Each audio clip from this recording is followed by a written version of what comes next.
stop, tu roules sur le boulevard BD, cet album est fait pour toi. Back to Paez, tome 2, un nouvel hiver. Ruinée par les dettes de jeu de son mari disparu dans le maquis, Marie-Ange Bugiardelli a rejoint la famille de son frère dans le village de son enfance en pleine montagne corse. Avec ses deux grands-enfants, les ex-riches citadins s'accoutument peu à peu, ou pas, au retour à la nature. Mais c'est qu'il va falloir commencer sérieusement à gagner sa croûte. Si Valérie, influenceuse en développement, poursuit ses études, son frère Baptiste va devoir se mettre à chercher des petits boulots. Quant à Marie-Ange, elle se trouve des velléités pour se lancer en politique. Va-t-elle concrétiser ses désirs et se présenter comme tête de liste en face du maire sortant, dont le premier adjoint n'est autre que Pierre-Jean, le propre frère de Marie-Ange ? Et qui est ce vagabond qui observe les villageois et s'installe dans une maison isolée abandonnée ? La famille Bugiardelli est de retour pour notre plus grand plaisir. Noblesse oblige. Les désargentés poursuivent l'exploration de leur nouvelle vie.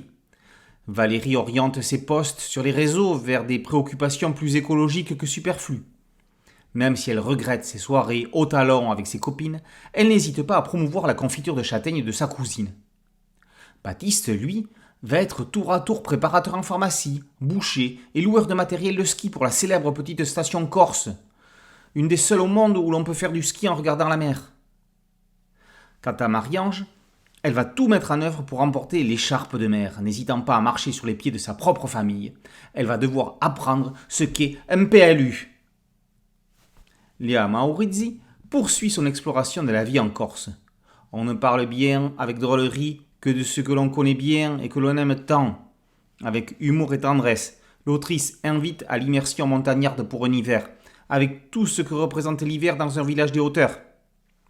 Ça fait apprendre à vivre ensemble pour ceux qui y sont, soit coincés, soit par choix. C'est une véritable leçon de solidarité et de tolérance. La dessinatrice n'oublie pas de faire avancer l'action. L'histoire est chapitrée en courtes séquences. La conquête de la municipalité avec ses rebondissements inattendus et la traque du fourbelage Jean-Marie sont les climax de l'album. La situation de la famille évolue pour chacun des personnages et on est laissé dans un suspense insoutenable. Un mot sur la magnifique couverture du livre sur laquelle on peut voir le village dans une boule à neige tenue dans la main de Marie-Ange, comme si elle avait le destin de la communauté en main. Plus rafraîchissant qu'une glace en plein été, cette saison en hiver est le meilleur moyen pour terminer la saison dans les meilleures conditions ou pour entamer la nouvelle. Avec Back to Paez, Léa Maurizzi invente la sitcom corse en bande dessinée. Ce nouvel hiver au Paez est un petit bijou d'humour tout public pour Corse et pas que. Back to Paez, tome 2, un nouvel hiver par Léa Maurizzi est paru chez Corsica Comics dans la collection BD Lire. Boulevard BD, c'est un podcast audio, un site dédié et une chaîne YouTube. Merci de liker, de partager et de vous abonner. A très bientôt sur Boulevard BD, en Corse et partout ailleurs. Ciao.